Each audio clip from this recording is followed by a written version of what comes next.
You are about to have a very bad day. Tell me about it. Merry Christmas, and welcome back to more Films That Are Constant Critique, where we take a look at films, some good, some bad, and some downright awful. I'm Bongo Baikov, joined by our host Maverick, Dren, Zaria. This week, we're taking a look at the films Die Hard 2, Die Harder, and Die Hard with a Vengeance. You know, and if we were going with the Christmas theme, we also could have done a re-review of Batman Returns. Since that's,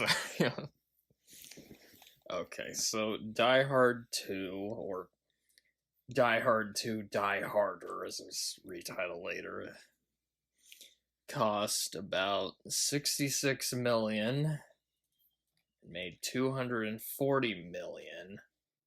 Wow. More money than the first one. Oh, it was the 7th highest grossing film of 1990.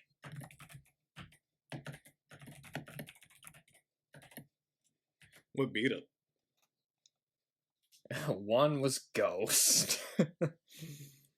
Aha! 2 was Home Alone. 3 was Pretty Woman. 4 was Dances with Wolves. 5 was Total Recall. 6 was Back to the Future Part 3. So there was a lot of competition there. Oh, I forgot to mention, it was released on July 4th. Oh, wow. Wait, hold on. It's a Christmas movie released on July 4th? Yeah. It's not really very, I guess, if I feel patriotic, you go see Die Hard 2 on July 4th. Yeah. Honestly, Die Hard with a Vengeance feels more like it should have been a July 4th movie. That's getting a bit ahead, I suppose. Okay, so Confederate General Jeb Stuart did not return to write this one. Which is a shame. He couldn't write Die Hard 2 because he fell off his horse. I don't know how how did he actually die? Probably something boring, like tuberculosis. Or maybe he played Oregon Trail and got dysentery. I don't know. Yeah, looks like, yeah. Was it dysentery? No, he was on his horse, and then he got shot, it looks like. Oh, I was okay. So, yeah, no, that was close. So, Jeb Stuart was shot, and he was unable to write the second movie. Okay. But Stephen E. D'Souza came back as screenwriter. Doug Richardson also helped write this was his first film script. Huh. And he later wrote 2 other Bruce Willis movies, Hostage and Live Free or Die Hard. Huh. He also wrote Bad Boys. That's an interesting filmography. Yeah. It was directed by Renny Harlin, which we'll be seeing his work again a few podcasts from now. Oh boy. He also directed Cliffhanger, which some people have called, like, Die Hard on a mountain. On a cliff. Yeah, or Yeah. a cliff, yeah. Nightmare on Elm Street 4, I believe that was the Dream Master? Yeah. He also did one of the Exorcist prequels. Exorcist the Beginning, yes, which is horrible. And he also directed Long Kiss Goodnight, which is another Christmas action movie. So the cast, some of whom are returning from the first movie. Bruce Willis, obviously. Yeah. He's the only one that's in all 5. Bonnie Bedelia, William Atherton, and Reginald Vell Johnson, they all returned. And something I realized recently is that Bonnie Bedelia is actually Macaulay Culkin's aunt. Really? Yes. Huh. Franco Nero, which his filmography is way too huge to list. Has he happened to play any other Latin American dictators? I don't think so. I actually just saw him in a movie not too long ago called Top Line. It was on that 50 movie pack that I have Yeah. called Sci-Fi Invasion. It was really bad. Oh, he played Django.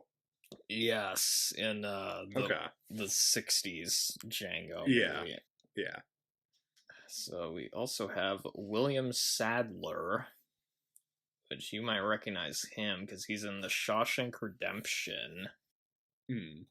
He played Death in Bill and Ted's Bogus Journey and Bill and Ted Face the Music. That's pretty good.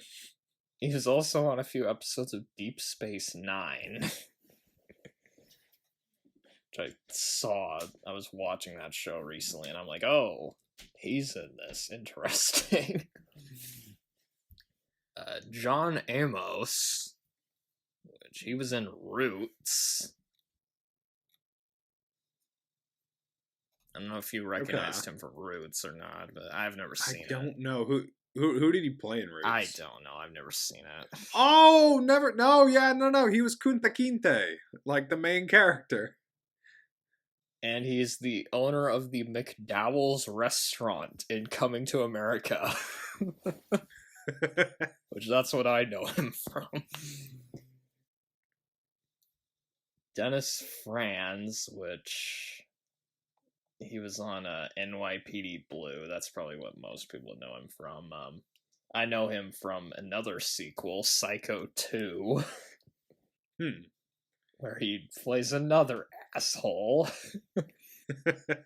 He's just good at playing assholes, I guess. Oh, a returning cast member. We have Colm Meaney, which he was in Con Air as the DEA agent. Oh. Huh. He has a much smaller part in this one. He's the British pilot. We also have returning the cast plane member... that gets crashed during that by Colonel Stewart. And he's also he's another Star Trek actor, Next Generation, Deep Space Nine. But anyway.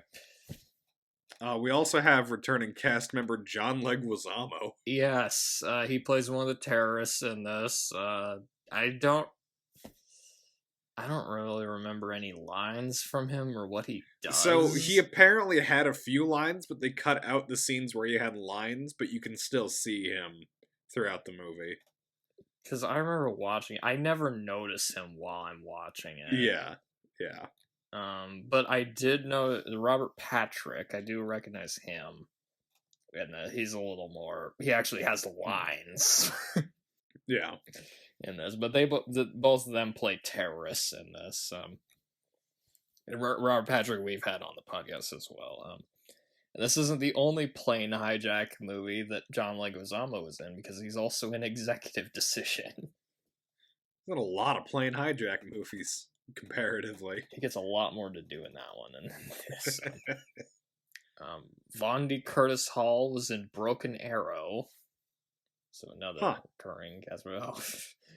Mark Boone Jr., which he had an uncredited role in Armageddon, and he was also in Batman Begins as Detective Flass. We also got Tom Bauer, which I was like going, where do I recognize this guy from? And I'm like, holy shit, that's where he played Dennis and Dee's Nazi grandpa on It's Always Sunny in Philadelphia. I was like, holy shit, that's not the connection I was expecting. And Art Evans, which he was in Christine. Oh, okay. I don't know if you recognized him or not, but anyway. Music was composed by Michael Kamen, who did the music for the first one. So, anyway. So, some returning elements from the first movie here. Initial thoughts. I think it would have been funny if the tagline to this one was, "How could the same shit happen to the same guy twice?" What's funny about this movie, I don't know what, for some reason, I've seen the trailer to this movie so many times. I don't know why, but I just really like the trailer for this movie. Maybe the music's part of it. Just something about the way it's edited. It makes it seem like a way better movie than it actually is. And another thing I always remember about this movie, this has one of the funniest edited for TV versions of all time. I think I've heard some of the censoring before, yeah. Yeah, they're so bad. And the voice doesn't even sound like Bruce Willis. It's so weird. But the most infamous one is that instead of yippee-ki-yay motherfucker, we get Yippee-ki-yay, Mr. Falcon. Okay, so Die Hard 2, as my thoughts on it. I think it's okay. The problem is it's following one of the best action movies of all time. And of the sequels, it does feel the most like the first one because it does carry over the Christmas setting and some of the same characters, but it's just overall it's less memorable and less fun. The villains, I never found the villains in this one that memorable, and the plot's not as good. It does have good action scenes, and Bruce Willis is pretty good, but overall, I would say, like, rewatching it, I didn't enjoy it as much as So that, I guess I've always had kind of a lukewarm opinion of Die Hard 2. It's kind of sandwiched in between two better movies. But, like, overall, though, I think it's passable, but nothing special. So, this is another one of those movies where I went in and came out, I think, with the same opinion, that I've always had about this movie, which is, it's good. There's some enjoyable moments throughout, but it really suffers by, it just feels way too close to the original. I think that quote really does sum it up pretty well. How can the same shit happen to the same man twice? There are some returning characters throughout. Al Powell doesn't have as much of a role in this as he did in the first one, but, you still have the one asshole journalist who's trying to ruin everything. Yeah, Walter Peck. You still have Bruce Willis mostly trying to work to save his wife, who's one of several people being held hostage, basically by a terrorist group. But, it does have, here and there, a couple of fun scenes. As always, Bruce Willis has a lot of pretty good one-liners throughout the movie. And, it's passable, it's acceptable. It's better than, I think, 4 and 5, but of the original trilogy, it's definitely the worst. I was honestly trying to decide if I like it more than the fourth one or not. Part of it is I haven't seen the fourth one that many times. But I think we can all agree it's better than the fifth one. Oh, absolutely, yeah. The fifth one's like the only one I just never watch at all because I don't like it at all. But one thing I thought would be interesting. So this movie, like the first one, it was based on a book. It was based on a book called 58 Minutes by Walter Wager. It has no connection to the book the first Die Hard movie was based on. That's always a good sign.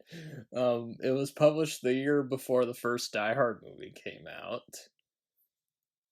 So, with Nothing Lasts Forever, there were some things in it that made it into the movie. With 58 Minutes, it'd be easier to list the things that aren't different. So in the book, the main character's name is Captain Frank Malone. Ooh. Is he a hard-boiled New York cop by any chance? Which I gotta say, okay, Joe Leland is an okay name. Frank Malone, that's gotta be the most boring name of all time. So Malone arrests a car thief in his first scene. Frank is a cop from a family of cops. Unlike Joe Leland, he's actually around the same age as John McClane. Frank also has a tragic backstory because his dad was killed when he was 12. Frank was a football player that went to Harvard. Oh my goodness. He's described as good-looking, amiable, but disciplined and highly intelligent without a trace of arrogance. Frank Malone was popular with faculty and students of both sexes. That's such a weird way to describe him. He fought in Vietnam. Okay. Just like fucking Saigon, eh, slick? And then after Saigon fell, he went and became a New York cop. Top of the class at his academy, very successful homicide detective. At the start of this book, he's part of the anti-terrorist unit. In the book, he is separated from his wife, and she's trying to get an annulment. And he's not at the airport to meet his wife, he's there to meet his daughter. So again, it's kind of like Nothing Lasts Forever, where his daughter is in it instead of his wife. Yeah. His wife is named Sheila, and his daughter is named Kate, which definitely not what they're called in the movie. Holly and Lucy. Yeah. The book takes place on December 21st in New York, and it has the basic premise of terrorists taking over an airport, although it's a different airport than the one in the movie. I don't think any of the names are the same as the movie. That's impressive that they just barely adapted the book. Exactly. It's like almost no similarity. So there's no Al Powell, no Richard Thornburg. I don't think there's a single scene from the book that's in the movie, actually. That's kind of impressive, actually. The cops in the book aren't distrustful of Frank, which is very different from the movie. He's in more of an authority position than John. He's one of the people up in, like, the control room, giving orders, basically, and other people are doing shit for it. Huh. The main villain is more calculating and mysterious than in the movie. He goes by the name Number One. And no, he's not Jonathan Frakes, unfortunately. He spends the book disguised as a priest. Huh. I mean, that's almost... Because in the book, some of the terrorists are in a church, so that's almost a thing. In the movie, there's... Yeah, that's what I meant, yeah. Try and guess what the terrorist motives are in this, by the way. Are they just trying to get money? Their motivation is that they hate America. Oh, nice. That's it. That's like literally it. It's as black and white as you can get. There's a woman working for air traffic control that Frank was once in a relationship with. Huh. The book focuses quite a bit on the characters in the plane, and no joke, they feel like the cast of an airport or airplane movie. It's like, you have a nun, you have a Saudi prince, you have a doctor with a kidney in a box. It's like, tell me, does that not feel like the setup to airport or airplane? It kind of does, yeah. The FBI, a SWAT team, and the Coast Guard get called in. So they're really trying to get everybody to take care of this. Instead of it being McClane going around killing bad guys, it's mostly just Frank talking to people in the control center, which is pretty boring. Malone doesn't even do much until the ending, where he kills a terrorist in a helicopter with a flare gun. And when he kills number one, number one kills a priest in the bathroom and then hides with the corpse in a stall. Huh. And then two guys come in there and start kissing. So he just hides in there, waiting for them to go away. Again, this is the bare bones of the movie. Like,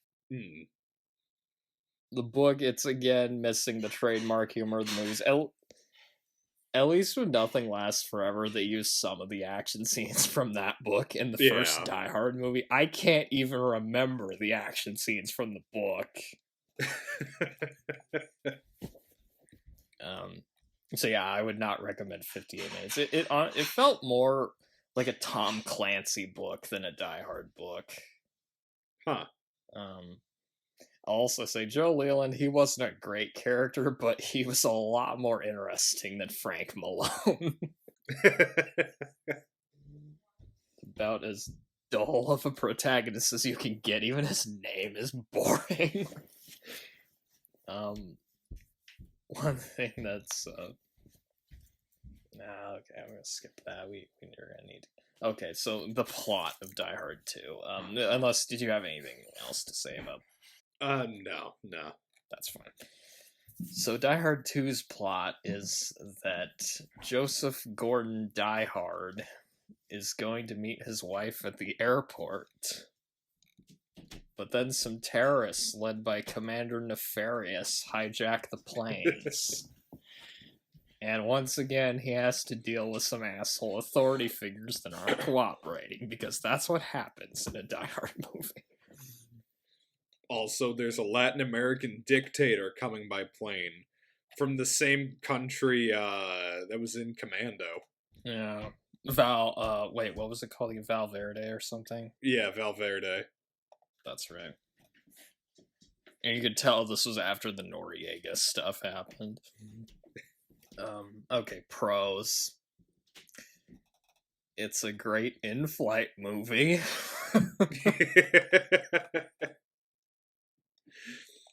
I don't know, I'd be a little paranoid watching a film about a bunch of people on a plane getting taken hostage while I'm on a plane.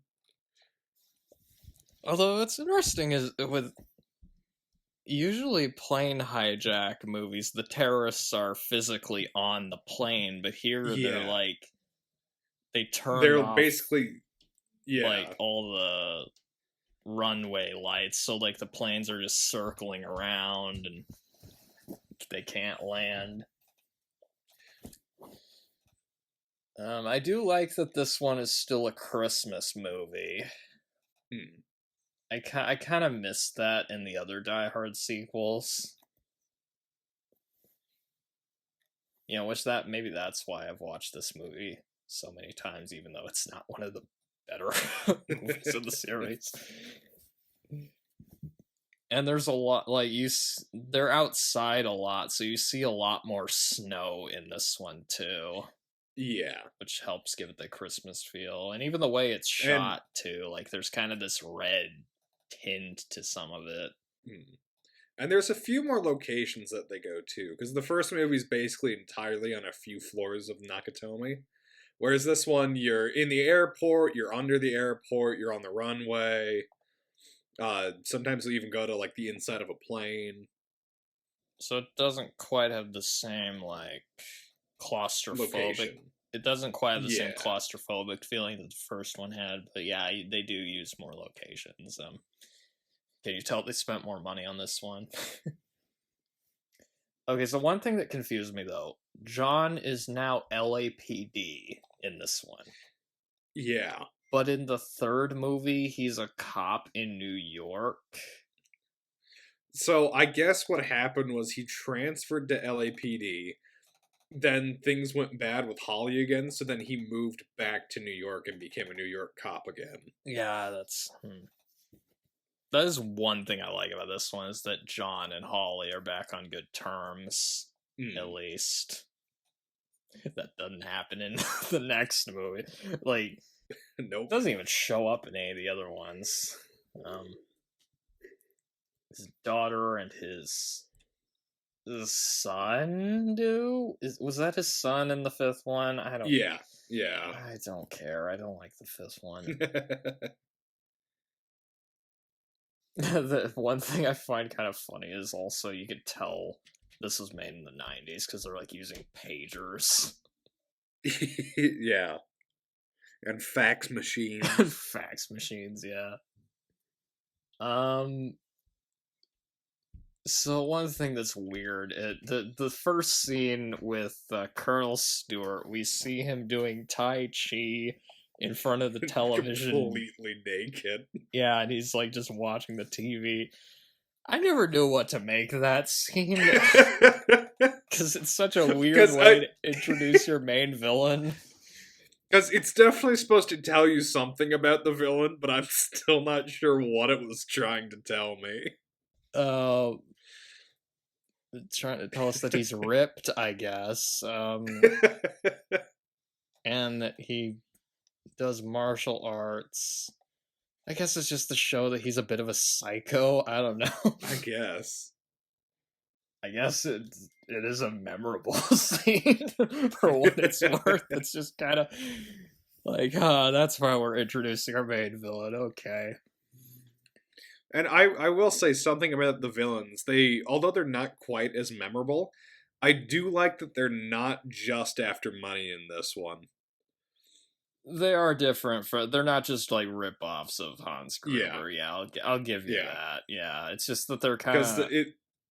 They're kind of... Yeah, their characters are sort of bland and forgettable, but I do like that they are actually driven by like a political goal in this. They're trying to free this Latin American dictator, whereas basically every other Die Hard villain is trying to get money. Yeah, and they're well cast too. Like William Sadler, like I can see why he gets cast as a villain a lot. He has like an intimidating look to him. I barely even remember the other villains, honestly. Like what's the guy they break out of prison? I don't even remember his name. General Esperanza. Esperanza, yeah. Like right before you said that, I just suddenly remember what it was. And there's some lines here and there that I like when they kill the guy who owns the church, like right before they shoot him, he says, "It's like a piece of me is dying." Or how John, he keeps having this this altercation with this one cop at the airport. Mm-hmm. And when he sees some terrorists, he goes to tell some cops about it, and one of them is that cop that he was having trouble with, and he's like, says that he says that he saw Elvis. Just to fuck with him. The one line from Colonel Stewart I always remembered is when he that reporter tries coming up to him. Asking for a comment. He goes, "Yeah, 2 words. Fucking you." Yeah. It's like the only line I ever remember from Colonel Stewart in this movie, but I thought that was funny. And the TV edited version is horrible. They basically took like an earlier instance of him saying joke. Security around this place. Like we figured, it's a joke. Colonel Stewart, can we have a few words, please? You can have 2. Joke, and you. And then later they reuse it. That's awful. When McClane tells her to fuck off, they reuse him saying joke. Nice. Like not even the right character. So it's... Come on, McClane, just a few words. Okay, just a few words. Joke. Off. Apparently Bruce Willis, for a brief moment, sounds like William Sadler. That's so... I don't know about you, but I was getting a message from this movie, and that message was, airport security sucks. Airport security sucks, cops suck, and journalists suck. It's basically the same message as the first movie. It really is, yeah. Because, yeah, we have two journalist characters in this one, and the movie does not appreciate either one of them. Yeah, I mean, to be fair, one of them is played by Walter Peck, so... Which, that's another thing. Walter Peck, Richard Thornburg's the actual character's name in this one. He gets more to do in this. And there's... I guess there's some funny parts with him and, Holly, because like he filed a restraining order against her, but they force him to sit in the same section on the plane because the people at the airport, they don't like him either, apparently, because he did some like stories about them, like and he was trying to ruin it again, sort of like he did in the first movie, and he just gets tased by Holly. Which I'm sure looks great with the restraining order. Are you allowed to have a taser on a plane? That's weird. It was 1990. The rules were slightly different back then. That's true. But yeah, the Richard Thornburg, the dude he didn't learn his lesson from the previous movie, for fuck's sake. And he's not in any of the other ones. I assume he probably just got fired at some point. At least I hope he did. The stuff where they're on the luggage, that kind of reminded me of the ending of Toy Story 2. Oh, yeah. Yeah, that's one of the action scenes from this I do like quite a bit, is in the back. It's just sort of It's a fun one, and it's in an interesting location. Oh, where they're with the escalator and stuff. Yeah. Where he, like, grabs the gun while it's moving toward... Yeah, that one's pretty good. And I also like the fight that they have, like, on the plane. Oh, at and the then end. When they destroy... Yeah. Yeah, he fights two guys in a row. He fights, John Amos, and then he fights Colonel Stewart. Right afterwards, he like shoves one of them in the plane propeller. And then, which I guess that's another thing. That is another thing about this movie. Is he in the first movie, John doesn't really get into like any physical altercations with Hans, but in this, he like fights the main villain like hand to hand. So that's a little bit different. Yeah, that is a good point. I actually hadn't thought about the fact that he actually fought with the villain of this movie. Yeah. Carmine Lorenzo, he's a funny character. He's the key to all this. If we can get him working, because he's a funnier character than we've had before. But some of his interactions with McClane I thought were funny. Like, it's just the people running the airport, they don't like him, basically. This guy especially. Yeah. Like, I got lost kids, lost dogs, I got international diplomats, I got a fucking reindeer flying in here from the fucking petting zoo. And it also turns out that he's the brother of the other asshole airport cop that gave John a ticket at the beginning of the movie. He's basically just supposed to be a replacement for Dwayne Robinson. Yeah. Who's the bigger asshole between those two? I guess Dwayne Robinson, because at least with Lorenzo, he like rips up McClane's parking ticket at the end of the movie. He learns a lesson. He wishes him a Merry Christmas. I like that Al Powell is back for one scene. Yeah, they give him a cameo, which is nice. I wish he'd done a little bit more, but, you know, it's nice seeing him. And he's just eating Twinkies. I guess at that point he was too busy having to deal with Urkel or something. A lot of lines in this felt like trailer lines. Yeah. Or maybe I'm just saying that because I've watched the trailer so many times. I like Robert Patrick's line when he shoots a dude. Like, the guy, like, asks him, "What do I look like to you?" And he says, a sitting duck. And again, Bruce Willis, he's still good in this as as John McClane. Like at least John at least still has the same personality. It's just the only thing, like there's not really any suspense over whether he'll win in this one or not. Though. No. And I feel like he's not, as beat up as he gets in the first movie. Because, like, at the end of the first movie, he's dirty, covered in blood. His feet are all, like, just destroyed from the glass. I feel like he doesn't get anywhere near that in this movie. But he does have, like, moments where he's, like, really sweaty and panicked and stuff. Like, there's one scene, I forgot how, like, depressing it was. It's the part where they, like, crash a plane. The bad guys crash a plane on purpose and, like, kill a bunch of civilians. And, like, John, like, he goes out to try to warn them. Afterward, he, like, failed to save him, so he's, like, crying there and, like... Yeah. You don't usually see that kind of vulnerability from action heroes, so that was a nice scene in there, I thought. It definitely is nice. It does add to his character that he's not just some, random asshole cop, that he actually does, care about what he's doing.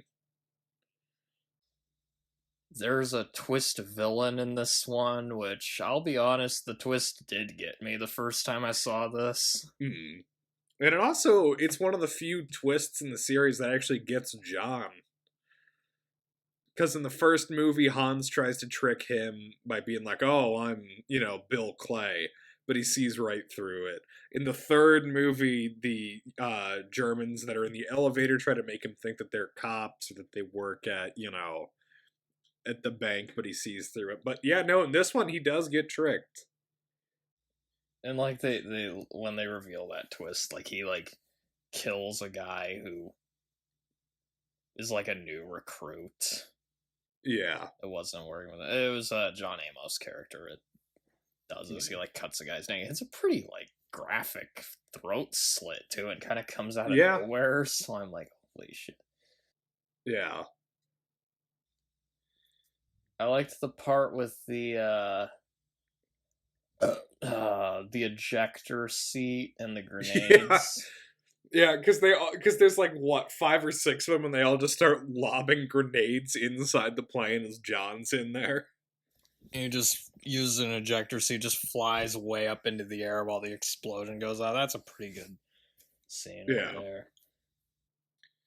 I also like the plane explosion at the end when he blows up the plane that the terrorists are trying to escape on. Yeah. He, like, there's, like, a hole in, like, the fuel line, and he, like, lights it on fire with the lighter. Yeah. It says, yippee-ki-yay, motherfucker. Yeah, that's pretty good. And it really, like, it feels really satisfying, too. Like, after, like, the bad guys, like, blew up a plane earlier. Yeah. With a bunch of civilians on it. So you're like, yeah, those guys fucking deserved it. They show the Simpsons on one of the planes. I don't know if you remember that. I don't think I do. I think it's when, like, Thornburg is, like, trying to, like, he goes to the bathroom or something. He's, like, doing the whole, Yeah. At one point, John stabs a dude in the eye with an icicle. Jesus, that's pretty brutal. There's some pretty brutal kills in this one, like, even compared to, like, the other movies. There's some good action scenes here and there. Or I like the part where he, when John finds out that about the traitors, basically, he, like, finds out one of the guns has blanks in it. He, like, to prove it to Carmine, he, like, fires the gun on him to reveal that it's just blanks, which, yeah, I don't know if you'd get away with that. Yeah. There's one character that's supposed to be kind of a comedy relief character, Marvin the janitor. He's got He's got one good line at the end of the movie. The guy from It's Always Sunny in Philadelphia. I think that was him. Yeah.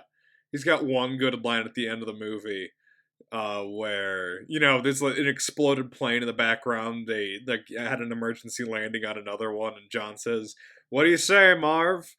And Marvin goes, "I'll be damned if I'm going to clean up this mess." Okay, yeah, that's pretty good. One line that I forgot about is when the reporter says to McClane that she wants to have his baby, and then John says, "Not the kind of ride I'm looking for." I also like John's laugh after he blows up the terrorist's plane. He's just rolling around in the snow, like just covered in blood. It also made me laugh at the end when Holly says to John, "Why does this keep happening to us?" There were like occasionally be lines like, "Oh, this has happened before." Like, Man, I can't fucking believe this. Another basement, another elevator. How could the same shit happen to the same guy twice? and they play the same Christmas song at the end. Yeah, so hey, I guess it works for the Christmas season if that's what you want. Do you have anything else to add before I get into cons or? I don't think so. No. Okay, cons. Again, I always found this one kind of forgettable. Especially compared to the first one and the third one. Like, there are some memorable scenes, but I'm always forgetting like portions of this movie, even though I've seen it multiple times. So, and also just the premise of planes being hijacked, it's just so overused at this point. Plus, we really only see like two planes that are actually affected by this. We see the British airliner that gets destroyed, and then we see the plane Holly's on, but we don't really see much of the other planes that are supposedly being held hostage. It's weird how many like plane hijacking movies were made before 9/11. I guess people anyway. And also just a lot of this movie is just people talking over the radio, which is kind of boring. Like, which maybe that would have been less of a problem for me, because in the first movie, a lot of it is like they're talking over like walkie-talkies, but you have John interacting with the main villains over the walkie-talkie. You don't get that in this, really. He doesn't even interact with Colonel Stewart until the very end. Yeah. There's like really no like personal connection to him aside from, oh, like one of the planes this asshole hijacked has my wife on it. So, and if the cops were incompetent in the first movie, they're just downright abysmal in this one. Like it's almost painful. There's no reason for these cops to not trust John at this point. Like, yeah, and there was a shooting in the airport with those people in the baggage claim area, and they don't do anything about it. They don't shut it down. They're just like, whatever, we'll get the bodies out of here, and then we'll just keep things rolling. It's so dumb, yeah. And at the end of the movie, like towards the end of the movie, they just crash a cop car into the side of some taxi that's there. It's just so bad how incompetent these guys are. And there's elements of the plot that don't really make much sense. I think it was a little too derivative. The first one was able to set itself apart more. This one kind of just feels like a standard 90s action movie. Is it a weird criticism to say that there's too many terrorists in this movie? It felt like they were trying to fit too many villains in this. Now, there are some pretty large action set pieces, but there's probably a couple too many people. Yeah, I'll give you that. Like, really? And also, it's just that Bruce Willis like doesn't really interact with the villains much aside from killing them, so... Yeah. Because that was one of the I guess that is one thing that... The first movie was so fun because it was also just he was like on the radio just annoying Hans the whole Yeah. time before they And that's finally another met. thing that the first movie I think did pretty well is a lot of the minor characters, especially those terrorists, did have a personality. Like, you could identify the different terrorists as you're watching the movie and see a little bit of what they're like. You can't really do that in this one. No, definitely not. I don't remember most of the. I only know, like, okay, Robert Patrick is one of the bad guys because he's Robert Patrick. But John Leguizamo is there, but I never remember these in this. It also just there were too many main villains too. Like they were trying to fit too many. You have three main villains. You have Colonel Stewart, then you have the Noriega guy, Esperanza. Yeah, Esperanza. And then you have this major who shows up in the middle of the movie, and then it turns out he's also a villain. Yeah. Honestly, it would have been funny if Carmine had turned out to be a villain. That probably would have been a little too obvious of a twist, though, if they'd done that. And the bad guys in this, they really did just make them as evil as possible. Like, they have, like... they really just don't have any redeeming qualities in this or any nuance. It's just, let's just crash a plane with a bunch of civilians in it because we need to show that we're evil. That we're evil.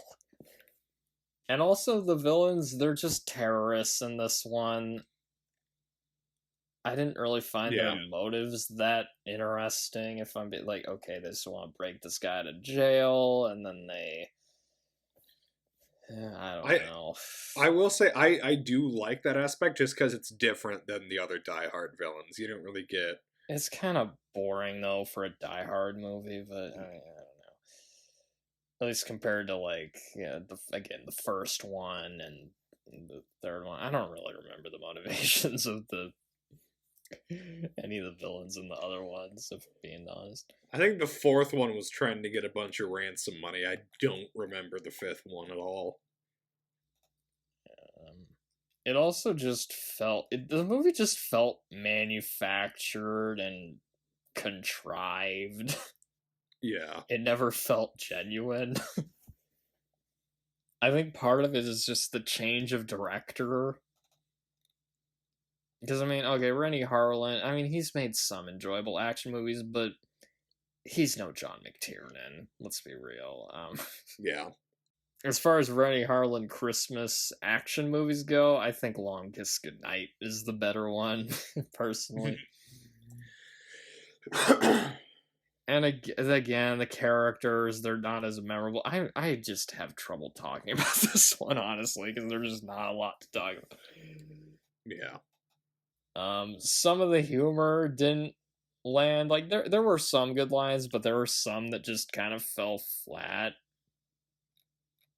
It felt like, like, Bruce Willis had a lot of, like, great one-liners in the first one. Let's, like, try to include more and more jokes in this, and it just... And it didn't quite work. But part of what worked about the jokes and the one-liners in the first movie is they were character moments as well. They, like, revealed personality about the characters. Here, it's just... they're just one-liners.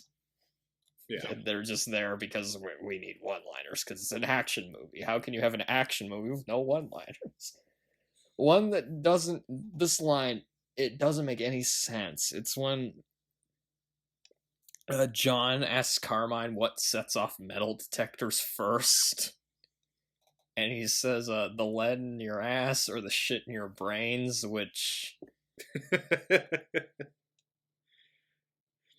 Yeah, no, it doesn't make a whole lot of sense when you think about it. Why would shit set off a metal detector? Anyway. Do you have anything else to add? Not really. It's not a terrible movie, but I guess we can get into our overall thoughts now. It's not a terrible movie. It's definitely watchable. Yeah, it but is. But it's nowhere near as good as the first movie. No, yeah. Of the plane hijacking movies that we've done on the podcast, this is no Con Air. Yeah. Again, I think too many movies have done this plot. just plain hijacking, but I'm kind of tired of it.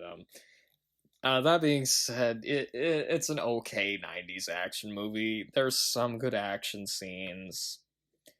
It's well shot. There's some good effects and stunts here and there. Bruce Willis, he's good. There's some funny lines. Like, I didn't feel ripped off after watching it, but I just wasn't really blown away by it. Yeah, it's a good movie to watch around Christmas, I guess. But yeah, although you could just watch the first one instead. That's what I usually do. I'll just watch the first one. I again, not a lot to say about this one. It's definitely the least memorable of the first 3 Die Hard movies. But yeah, I don't know. Do you want to get to the next one? I really just want to talk about the next one. This one... Yes. The next one I just want to talk... Okay, so Die Hard with a Vengeance was released May 19th, 1995.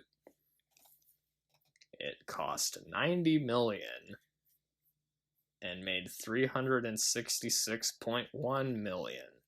That's a pretty good return. It was the highest grossing film of 1995.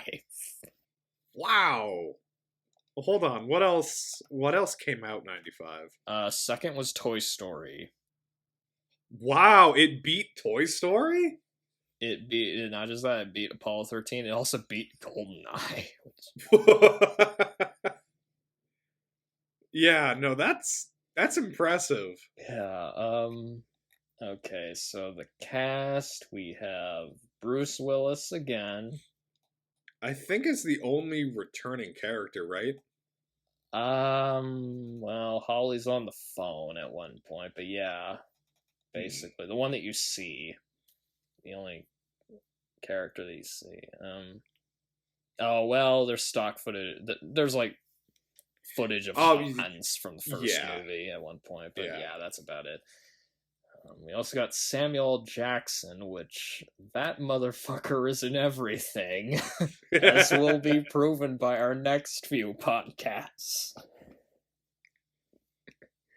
I feel like every other movie I see, I'm like, oh yeah, Samuel Jackson's in this. I just watched Jurassic Park again recently, and I honestly forgot he was in it. Even though he has one of the best lines, Hold on to your butts. Jeremy Irons. Who's probably most well known for playing Scar in The Lion King. A great villain in that. And before you ask, no, we're still not doing Batman v Superman on the podcast. Damn it! I'll find a way to make us do it someday.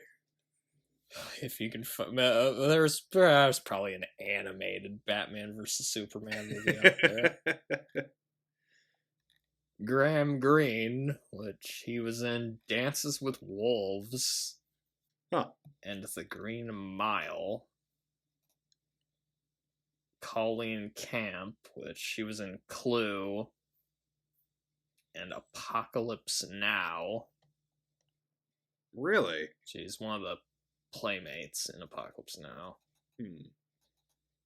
Anthony Pack, which he played young cop in the first Die Hard movie.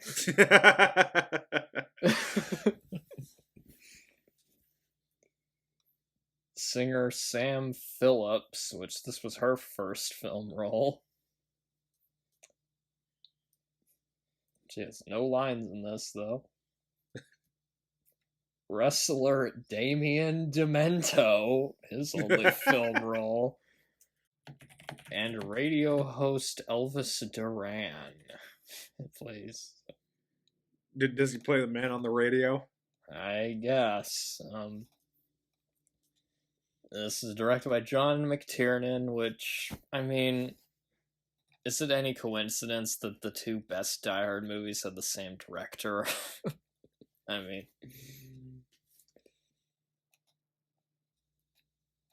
This is written by Jonathan Hensley, who we have had some of his work on the podcast before, because he wrote Armageddon. Oh. And directed the 2004 Punisher. Oh no! That's correct!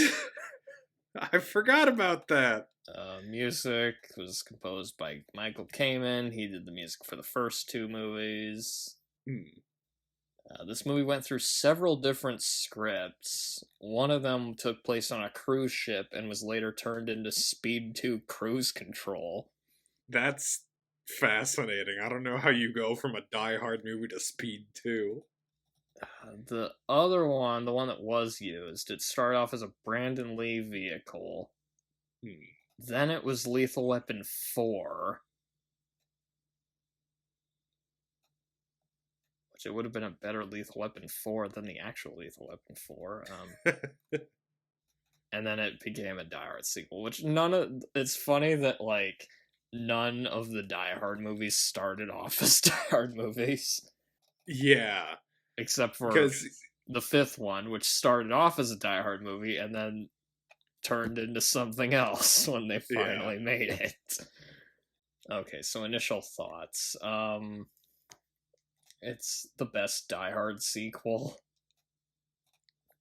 Definitely. I mean, it's nowhere near as good as the first Die Hard, but it's a lot better than the second one. It's certainly better than 4 and 5, so I guess the pickings are kind of slim. I like this one because it's entertaining, and it has a more unique plot than the other sequels. It's my favorite depiction of the Riddler, in fact. And I also love Bruce Willis' chemistry with Samuel L. Jackson. I guess this movie is why they did so many films together. There's some good action scenes. Jeremy Irons, he's a good villain. He usually is. Yeah. Although every time I hear his voice, I just think of Scar. So, like, the parts where it's just his voice on the phone and you haven't seen him yet, I just like to imagine that Scar is on the other end of the line. So, Die Hard with a Vengeance actually is my favorite Die Hard. Really? Even really? Okay, huh. I think I found myself watching this one more than the original Die Hard. Like, I'll watch this at least once or twice a year. And I'll usually only ever watch Die Hard, like, sort of passively around Christmas, but I will actually watch this just sort of throughout the year. I've definitely seen the first one more times than this. Like, I do watch this one every now and again, though. Sorry, keep going. And like you mentioned, I think the chemistry between Bruce Willis and Sam Jackson, this is absolutely fantastic. It's funny, yeah. Because it's two very headstrong, assholes being assholes towards each other. And they sort of, like, develop this weird friendship as the movie goes along, and it's just really fun to watch. Because in the first one, Al Powell, like, he's definitely a lot more sympathetic to John than the other characters in that movie. Like, whereas here, Samuel L. Jackson's just giving him a hard time the whole movie, which is really funny. And Jeremy Irons plays such a great villain in this one. He's pretty good, Just incredibly fun to watch him.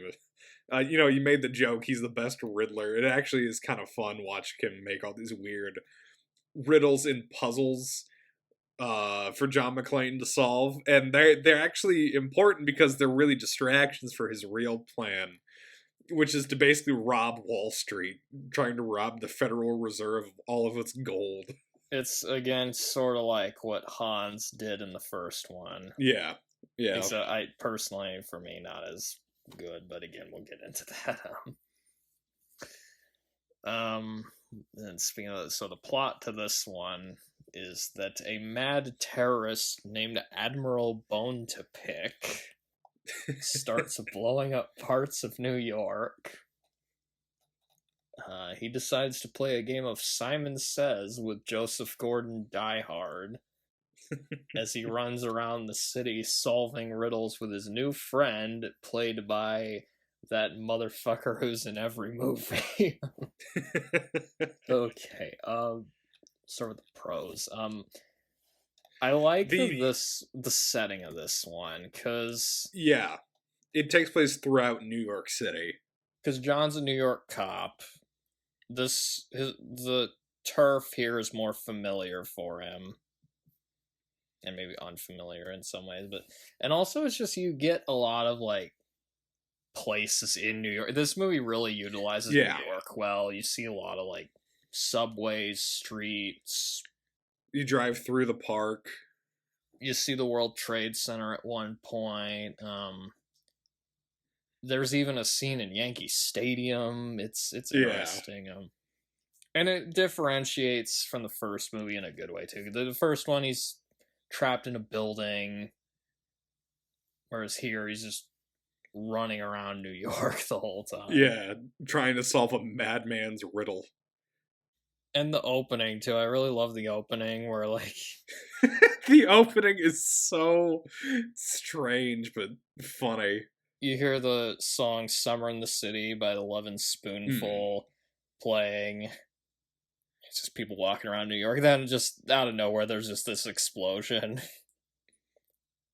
And a man named Simon calls and he says he wants John McClane to go stand in the middle of Harlem wearing a sign that has the N-word on it saying I hate, you know. Yeah, I was like going, you're not actually gonna say it, are you? It's such a strange opening. And the TV, again, going back to the TV version, the TV version of it, the sign reads... It says, I hate everyone or something like that, right? Yeah, something like that. Yeah, that was a weird way. And also, like, when Simon says, I want to play a game with Lieutenant McClane, it kind of reminds me of Jigsaw. Yeah. Another thing I do like about this one, especially in comparison to the first two Die Hard movies, the cops actually cooperate with McClane in this. Oh, yeah, no, the cops are actually pretty competent in this movie. You know, they kind of have to follow Simon for a while just because you have a mad terrorist saying he's going to blow everything up, but as the film goes along, they're competent. They're doing sweeps of schools. They find like a bomb that they have planted in there. They're trying to evacuate people in like, you know, the safest, most effective way that they can. Maybe we need to amend what we said earlier. So we said like that the people that write these movies basically just hate cops. Maybe they just hate LA cops. LA cops and then DC airport security guards. I guess, yeah. But New York cops, yeah. I guess it kind of makes sense, too, because they're more familiar with McClane since he's a New York cop. And I also like that they called in a psychologist to analyze Simon. Yeah. To, like, figure out what his next move is. Basically, the cops in this, they're actually smart. Yeah. You know, they're not complete idiots like in the first movie, which it's, you know, that was kind of funny in the first Die Hard movie, but it was getting so old by the second one. Like, come on. Yeah. And I like John in this one too. Like, he's just really like hungover and miserable the whole time. And it's not helped by him having to deal with Zeus the whole movie either. He's not having a good time. And Zeus even says to him at one point, you are about to have a very bad day. As if he wasn't already having a bad day. Because he was like, his wife left him, he got suspended from the police force. He's just been smoking cigarettes and watching Captain Kangaroo. And then the cops are like, no, we need you because this crazy dude on the phone says they want you, apparently. And I didn't know, I kind of forgot about this, but he wears like a similar shirt to what he wears in the first movie. Yeah, just sort of a wife beater. Oh, is that why Holly left him?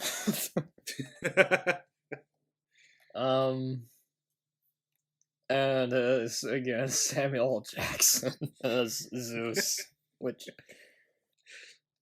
he's just tired of everyone's shit throughout the whole movie. I have had it with these motherfucking bombers in this motherfucking city. And also just like there's like jokes about his first name. Yeah. Like, Hey Zeus, I'm sorry you got involved. Why you keep calling me Jesus? I look Puerto Rican to you. Guy back there called you Jesus. He didn't say Jesus. He said, hey, Zeus. My name is Zeus. Zeus? Yeah, Zeus. As in father of Apollo, Mount Olympus. Don't fuck with me or I'll shove a lightning bolt up your ass. Zeus! there's so many good lines in this. Oh yeah, no, like any time that Zeus and John McClane have like a back and forth, it's fantastic. They have such good kind of. I love the part where they're like driving through Central Park in a taxi. He's like saying, Watch it. Oh my God. Are you aiming for these people? No. Maybe that mine. I also like when they're trying to solve the riddle at the payphone at the beginning of the movie, where it's, as I was going to St. Ives. Zeus was like, oh, I forgot about the man. What man? Fuck the man. We got 10 seconds here. it's also just such a weird dynamic between them two, because like one of the things with Zeus is he doesn't trust white people, so and John keeps he calls him racist at one point. I think I read somewhere he was based on Malcolm X or something. But, yeah, they're an interesting pair. Just their interactions, two people who clearly don't like each other, but they have to work together because that's kind of what the deck that they were handed, I guess. It makes me wish that Bruce Willis and Samuel L. Jackson had done more action movies together because they're just so funny. I had read somewhere that a Die Hard 6 script that never was put into production would be back at Nakatomi Plaza, but they would have Zeus there along with John, which I think would have been amazing.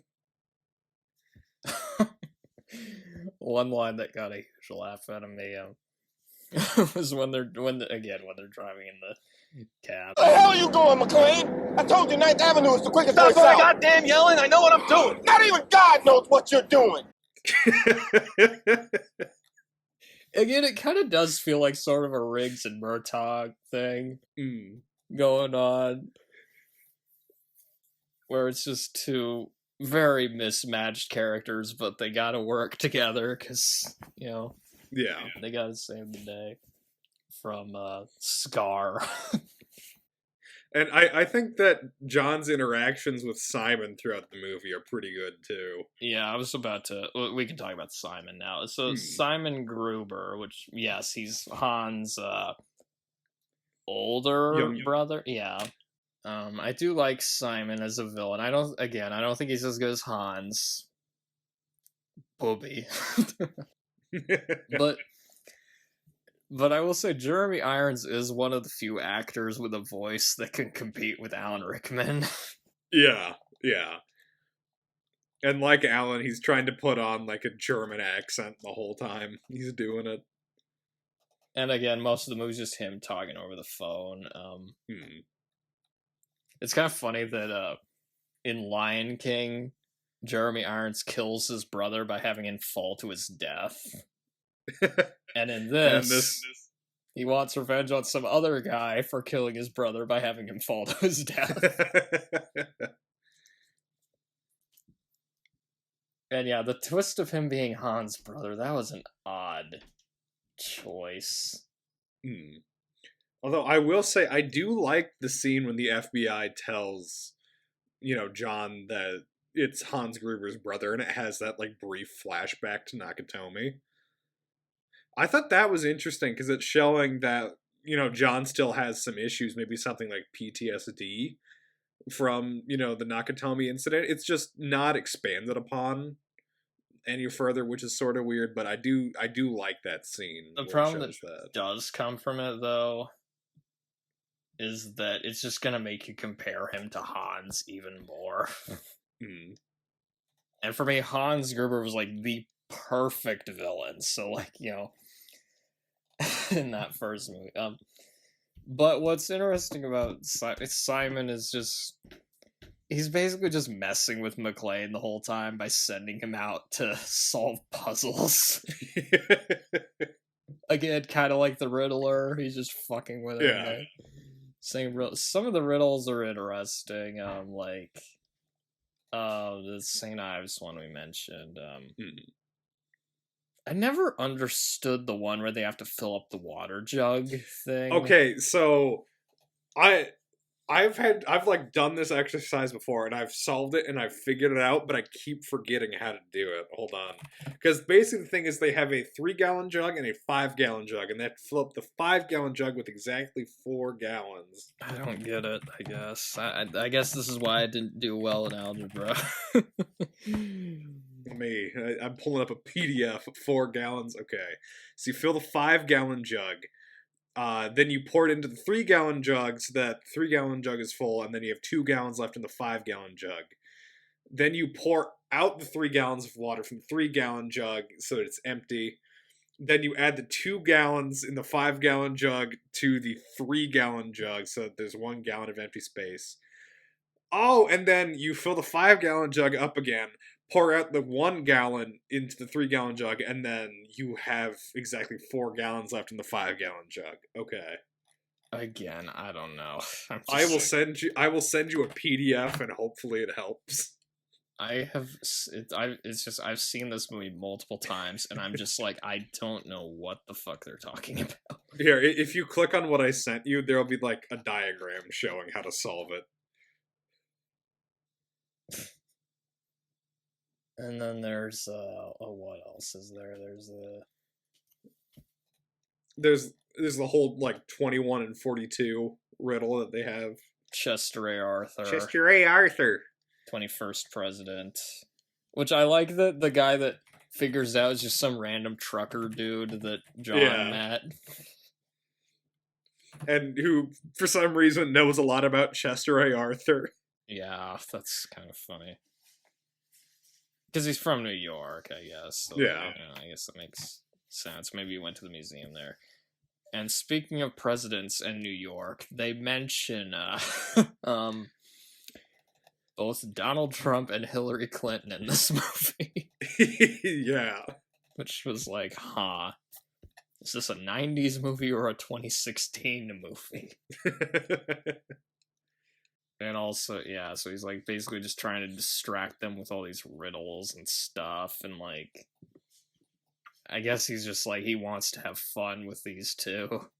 Because it would just be kind of boring just setting up bombs all day. I don't know.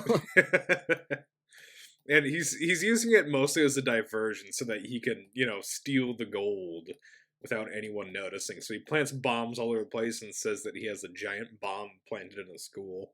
Mm-hmm. Which that's the name of the school is Chester A. Arthur Elementary School. That's why there's that clue. Except it wasn't a real bomb. It was like filled with like syrup, basically. So with the music in the first movie, a lot of it was based off of Ode to Joy. I think it was Ode to Joy. Yeah. In this one, it's When Johnny Comes Marching Home. Is like the main ants or whatever the fuck that was. Yeah, that's the other version of it. Yeah. And so it works pretty well for the movie. It also means that now I have When Johnny Comes Marching Home again just stuck in my head on loop now. Yeah.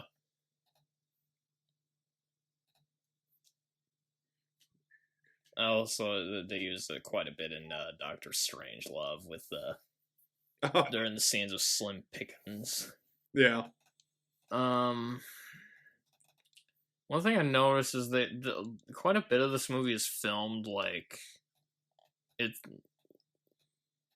with shaky camera work, like it's like a news report or something, or like kind of giving it like a documentary feel. I was like, that's interesting. I didn't notice that. Simon has this girlfriend that never talks. Which doesn't do a whole lot until the end of the movie, really. Yeah. Well, she kills this one guy with like Yeah, the one security guard in the vault. and then like Jeremy Irons says something like, "I think he's dead, darling." For a while, I thought she was played by Emily Watson, but no, she's played by a singer who had never acted before. I'm like, huh. Interesting choice. I also, speaking of the music, I was noticing quite a lot of cues that were reused from the first one in this. Like, during the part when John finds out their plan. Yeah. I noticed that.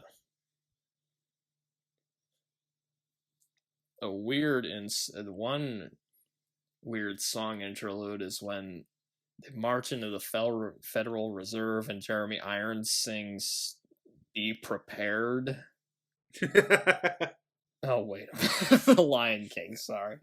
It turns into a lion at the end of the movie. That was kind of weird. That would have been funny if they did that. So the guys working with him, are they supposed to be the hyenas or something? Okay, so I mentioned in the previous podcast that there was that video that went over how many John McClanes it would take to survive the Die Hard movies. Oh, yeah. Apparently this is the one he died the most times in. And right off the bat, too, like the first time he would have died, apparently, is when they hit him over the head with that bottle. Guess that would just kill you instantly in real life. But okay, in total, it would take 14 John McClanes to survive all 5 movies.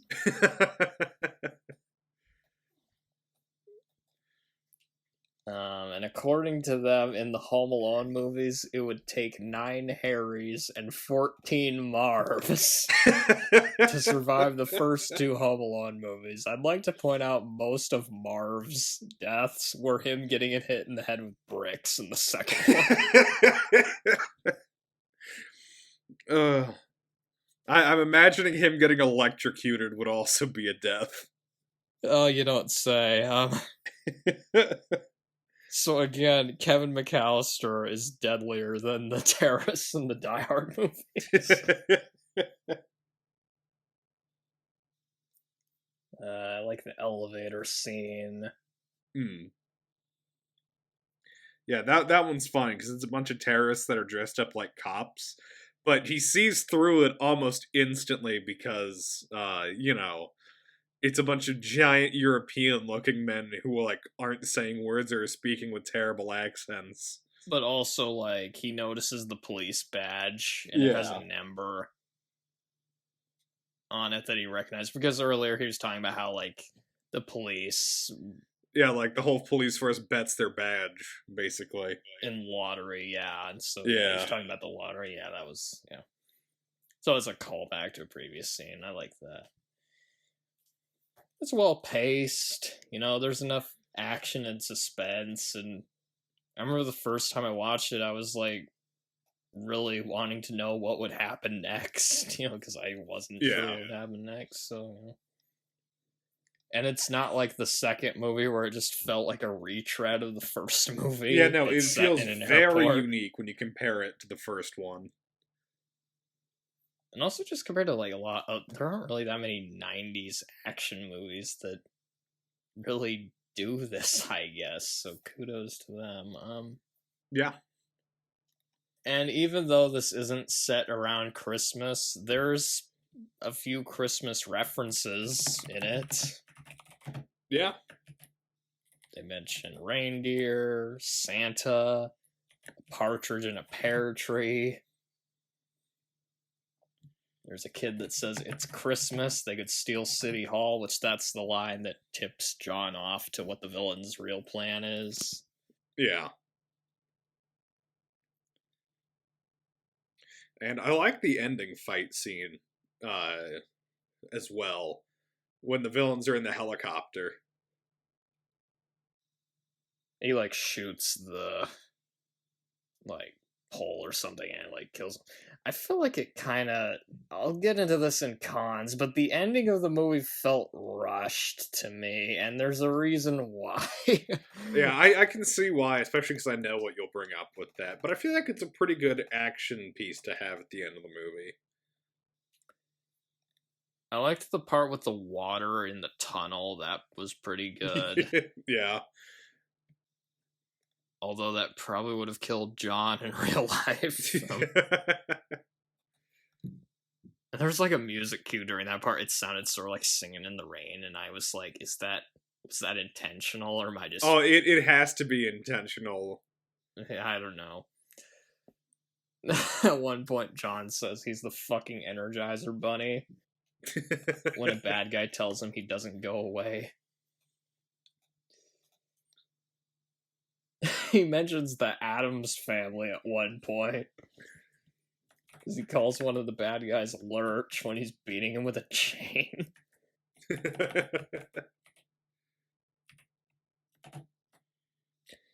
And I'll give them this. Simon is a little bit more nuanced than the villains in the second movie, because at one point he says he's above killing kids. Because again, he didn't actually put a bomb in an elementary school. It was like a diversion.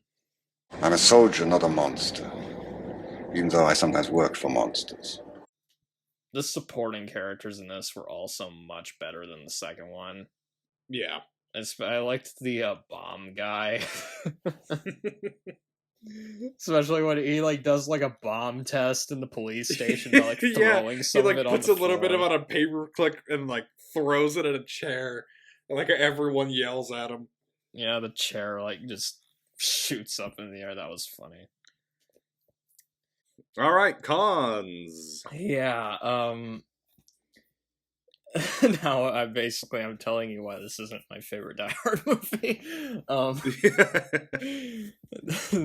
Like I do enjoy the movie, but I have some problems with it. One thing, I wish that John had stayed together with Holly. I feel like they just came up with like a really lazy excuse to keep her out of the movie.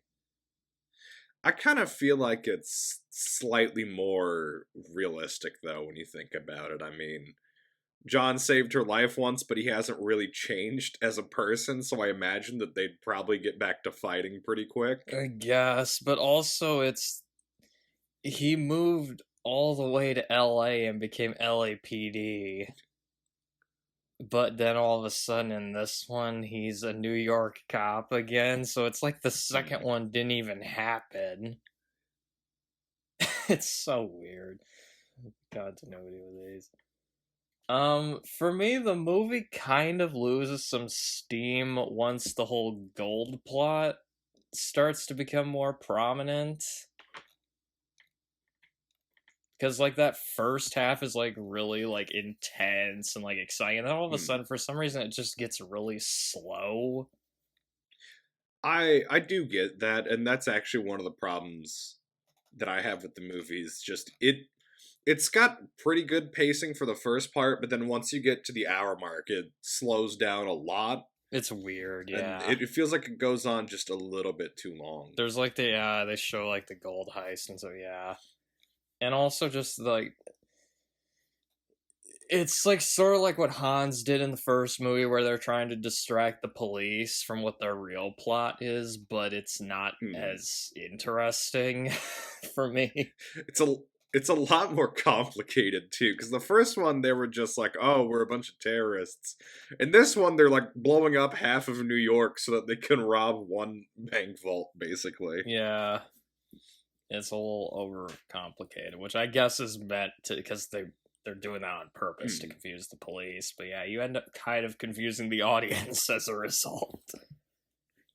But just like the movie just kind of lost its momentum, and just because again it starts off like really intense, and all of a sudden you're just like, okay, wait. Now the movie kind of feels like it doesn't know where it wants to go. It's weird. I don't know if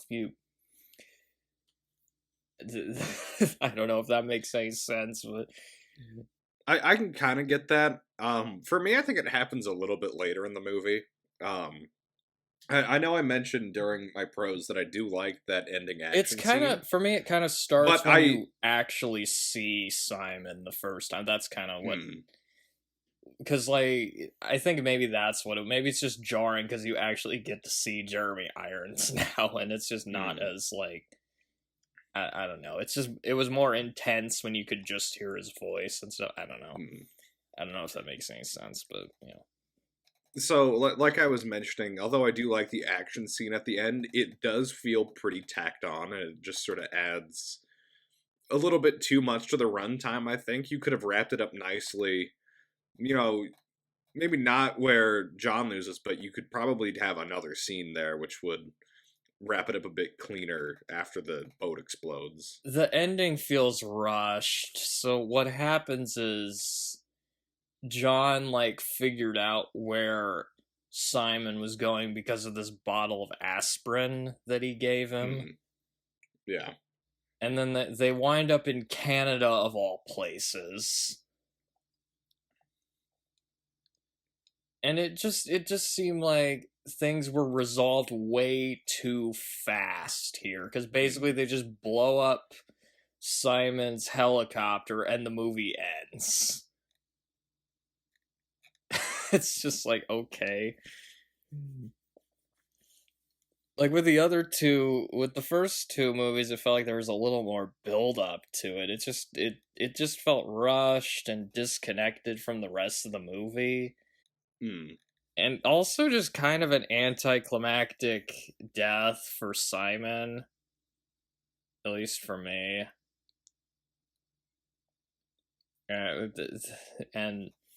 That's where we get into the alternate ending. So the reason why is because they had a different ending originally. And they reshot it because it didn't do well with test audiences. And to be fair, it is a little jarring. I don't think the director liked the ending either. You know, John McTiernan didn't like the ending. So the alternate ending, which you can find on YouTube, and it is interesting to watch. Yeah. You know, to see, like, what could have been, but... So what happens is we get John tracking down Simon. Oh, this is supposed to take place... There's, like, a title card that says, like, 6 months later or something like that. Something like that, yeah. But John tracks down Simon. Basically what happened, John explains he was fired from the police force and lost his pension because he was suspected of being part of the robbery, which... Doesn't make a whole lot of sense. No, it doesn't. So basically he forces Simon to play a game of McLean Says. So what he has a rocket launcher with the sights removed, so they don't know which direction it's pointed. He's, like, basically forcing Simon to answer some riddles. And then when he gets one wrong, he kills him. And it turns out that the rocket launcher was, like, double-sided, but John was wearing a flak jacket anyway, so... Yeah. It wouldn't have killed him. It's a weird ending. It's kind of funny to watch, but it doesn't fit the mood of the rest of the film at all. No, it doesn't. It's weirdly dark. They cut it... The reason they cut it is because... That's not John McClane. No. That's not really... Like, that feels more like something that, like, I don't know, you'd see in, like, I don't know, like, Taken, maybe, or, like... Yeah. The Equalizer, like, it feels more... Or Death Wish, like, it feels more like something from, like, a revenge type movie, which I guess the movie is titled Die Hard with a Vengeance, but... Yeah. I don't know, it just... It's too dark and dour of an ending for a Die Hard movie. Yeah. Although, you know, come to think of it, though, if this was a Lethal Weapon movie, and it was Riggs doing this, that actually makes a little more sense. Like if this was Lethal Weapon 4. Yeah, no, it definitely feels a bit more in line with that than it does with Die Hard. One thing I do like about this ending, though, is that John mentions he's going to spend Christmas with his kids. So giving it more of the, again, back to the Christmas theme that the other ones had. But yeah, it's weird and doesn't feel like Die Hard. I don't know what else to say. So basically, because that ending didn't do well, they're like, oh shit, we need to film a new ending. So they like hastily reshot it and then ended up with what you ended up with. Although there was another ending that I think they wrote it. They wrote it, but they never filmed it. Yeah. Which was where Simon's trying to get away on a plane, but they have a briefcase bomb. Like McClane, like somehow rigged the briefcase bomb. So because it was supposed to be the same bomb that was at the fountain when they were doing like the 3-gallon, the 5-gallon jug. Yeah. Thing, and so they just rearmed it and put it on the plane, basically. And then Simon asks for some jugs to defuse the bomb. Which, that would have been that would have probably been better than what they went with it. But anyway, although maybe that would have been, well, in the second one they blew up a plane, so maybe they didn't want it to be too much like the second one. But that's fair. But anyway, I don't know. It's just, I feel like that would have been more fitting, because then it's like, oh, John outsmarted the villain, which that's what happens in the other two movies, instead of just, oh, he just blows him up in a helicopter, anyway. At one point, Simon pretends to be a guy from Wall Street, and his fake accent is phenomenal. It is one of the worst American accents I think I've ever heard. It's awful. Alan Rickman, it's obviously a reference to in the first one when Alan Rickman is doing an American accent, but it does not work at all. I don't even know what, like, was he trying to do like a Southern accent? It was just I think it was supposed to be Southern, just by the way he was sort of like drawing out some of the vowels, but it was hard to tell. Yeah, I think we found a Southern accent that's worse than Nicolas Cage's accent from Con Air. I don't know how that's possible, because at least with Nick Cage, you could tell he's trying to do a Southern accent. With this, I'm like, what are you even trying to do here? Basically, Simon should not be on fucking TV with that accent. No. Also, the racial dynamics of the movie, they're kind of a thing for like the first 30 minutes, and then it just kind of ends up going nowhere. Yeah, it just gets dropped, and it's mostly just a way for John McClane to make jokes about Zeus being racist. I guess, yeah. There's like a Rodney King joke in this movie at one point, which I'm like, oh, wow. That's... oh my goodness. The 90s. But yeah, it does lead to some funny interactions, like towards the beginning, but then it just kind of like gets dropped, and I'm like, okay, why was it there then? Anyway. Yeah. There's some blue screen shots that don't hold up.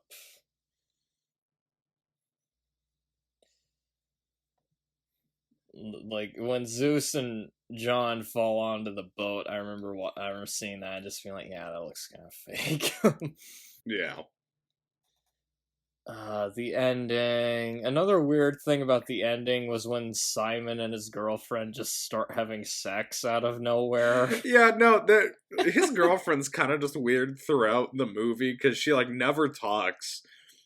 You don't know she's a character until like halfway through. She just shows up, kills a bunch of people, tries to have sex with Simon, and then dies in a helicopter crash. I imagine their relationship is weird because that's just Yeah, I don't know. it's definitely not as good as the Chevy Chase's relationship with his girlfriend. Not Chevy Chase. Chev Chelios. Damn it, I keep forgetting his name. Okay, you know, if the Crank movies had starred Chevy Chase, that would have been something. A completely different movie. Oh my goodness. Just basically, it's a vacation movie, but the difference is Clark Griswold is like got injected with something and needs to keep his heart rate up or something. Would not be hard for him, I imagine. Yeah, considering the insane shit that happens to him on road trips. Or even just around Christmas. Oh my god, yeah. Gonna have the happiest Christmas since Bing Crosby tap dance with Danny fucking Kaye. Okay, so I think that's about it. Unless you had anything else to add. We can get into overall thoughts, and then I have something else to add on to the end after that. Okay, I don't know what to say to that. Okay. Honestly, you could probably guess what I'm about to talk about. The fourth and fifth ones? No. A video game? Yeah. Okay, yeah. The Die Hard with a Vengeance video game. Okay, so overall thoughts. Again, of the Die Hard movies, this is the second best one. Something I've realized in rewatching these the past few times is that this is really the only one of the sequels that holds up. Honestly, like, the second one wasn't as fun as I remembered. Well, I guess it was I never thought it was, like, a great movie, but, you know. But, the fourth one, it's okay. It has a few good action The fourth scenes. one, it's really just sort of a generic-ish action movie. Like, Bruce Willis has a few good one-liners, and there's, like, a couple of good action scenes. The concept's kind of interesting to that one, where it's like, oh, they, like, hack into everything or whatever. It's completely improbable, but, like... Oh, yeah, no. It's more like techno magic, where it's like computers can do anything and everything you want them to. Exactly, yeah, it's the Superman 3 curse. It might as well just be Halloween 3's villains. The Halloween, yeah. But Die Hard with a Vengeance, I do think, is a pretty good movie. It's not quite the classic that the first one is, but it's fun. You know, the premise isn't bad. You got Bruce Willis and Samuel L. Jackson just arguing the whole time. I mean, that's gonna lead to some memorable parts. You got Jeremy Irons as the bad guy. I mean, you know, it makes good use of its setting too. Like that's one thing I really like is that you see a lot of New York in this. You know, it definitely makes good use of New York. Yeah. I was a bit shocked when you said this was your favorite Die Hard movie, but at least you didn't pick the fifth one. Yeah, no, that's... Yeah. So... If you'd done that, I would have lost it. But, like, if you're gonna pick one of the Die Hard sequels as your favorite Die Hard movie, I mean, this is really the only one that I'm like, yeah, that's not an insane pick, at least. Yeah. Anyway. No, so for my overall thoughts, I still do think this is my favorite Die Hard movie. It's got some issues like we talked about. Some of the pacing's off, the ending's a little weird. But just the chemistry between Bruce Willis and Samuel L. Jackson, it's just so fun to watch. It's a nice sort of summery movie. You know, everything's just sort of warm looking. It's got a fun plot. Jeremy Irons is just a fun villain. And I find myself returning to this pretty often. And so this is definitely one that I would recommend watching out of the Die Hard sequels. Yeah, like really the only Die Hard movies that I think like really are probably like, well, I mean, you could just watch the first one and then that's it. But like if you're gonna watch one of the sequels, watch this one. I mean, the second one, like, it's fine, but it's just kind of your generic 90s action movie. In my opinion. The fourth one, I again, it was okay. Yeah. If you're gonna watch the fourth one, watch the unrated cut. The fifth one, though, that one can go suck an egg. Don't watch it. Don't watch that one. Personally, though, my favorite Die Hard sequel is Die Hard 12, Die Hungry. Which, if anyone hasn't seen that skit, look it up. It's hilarious. Ben Stiller as Bruce Willis. Alright, so... They say lightning doesn't strike 12 times. Okay, yeah, so, sorry, you can go. On the PlayStation 1, they released a game called the Die Hard Trilogy, where it was an adaptation of the first 3 movies. I think I've heard of this game, but I don't know much about it. Each game sort of has a different gameplay style, so when you play through Die Hard, it's more what you would expect. It's a third-person shooter, where you're going around Nakatomi Plaza, shooting terrorists and rescuing hostages. It's actually kind of similar to the NES game in that way, except just done better. The Die Hard 2 game is it's sort of like a first person, almost like an arcade shooter where you have like a light gun and you're just shooting terrorists in an airport. It doesn't really get much more in depth than that. And then Die Hard with a Vengeance, it's like a driving game where you're driving around New York City trying to find all sorts of basically explosives that are hidden. I was hoping it would be a puzzle game. But something interesting, Die Hard with a Vengeance, that adaptation made the game banned in Germany. Because you were able to drive over civilians, basically, just throughout New York City. Oh, so this is the precursor to Grand Theft Auto? Kind of. Because you do it, and you get, like, blood all over the windshield, and so Germany decided that it was banned. Oh, that's funny.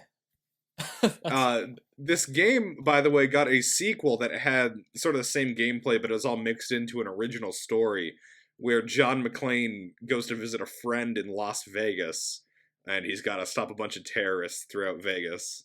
In Las Vegas. Oh, yeah, we were missing that. We were missing Die Hard in Las Vegas. Yeah, that should have been the 5th movie.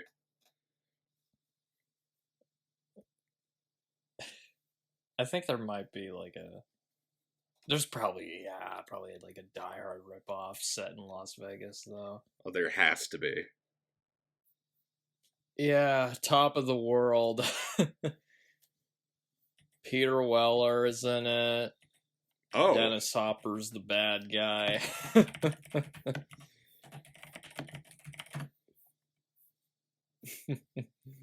It's basically Die Hard, but it's set in the Las Vegas casinos. There you go. And it shares a director with Superman 4, The Quest for Peace. Yes, it does. Oh, no. Okay, sorry, did you have anything else to add about the Die Hard video game? That's really it. Okay, so yeah, I think that's it for the Die Hard movies, unless you want to. I don't really want to do the next 2. Do you? No, I'm fine not doing 4 or 5. I thought about rewatching the 4th one, but I'm like, I don't know. It's just, yeah. Okay. I'm definitely not watching the fifth one again, that's for sure. But so our next podcast, we're doing a very weird-looking movie called Quantum Quest: A Cassini Space Odyssey. And it has a very stacked cast, including yet another appearance from Samuel L. Jackson. Which again, that motherfucker is in everything. As will be proven by our next few podcasts. Okay, Until then, Andy Griffith. Yeah, Merry Christmas, you filthy animal. Good night, you stupid idiot. Good night, you miserable slob.